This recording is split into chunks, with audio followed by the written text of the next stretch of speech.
Hi guys, Mr. Michael here again.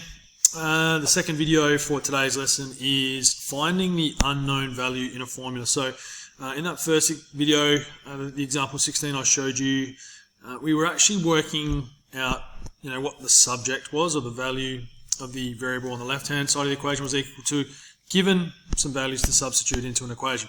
Now when I rewrite this equation, a equals 1 over 2, or half, times a plus b times h.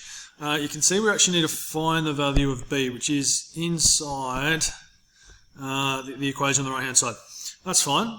What I'm still going to do is the same as what I did in that first video, or example 16, where instead of the capital A, I'm going to use the number 12. So get rid of that, put in 12.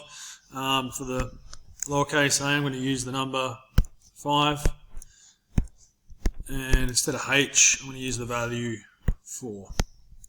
Okay, and then we're going to go ahead and solve here. Now, there's a few different ways to do this, guys. There really is, but I think an easy way to do this is multiply the terms that are outside the bracket on the right hand side. This is something new.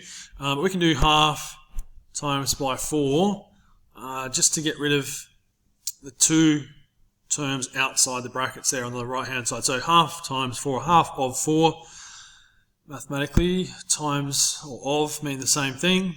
So 12 is equal to half of 4 is 2. 5 plus, that's a b inside the brackets there.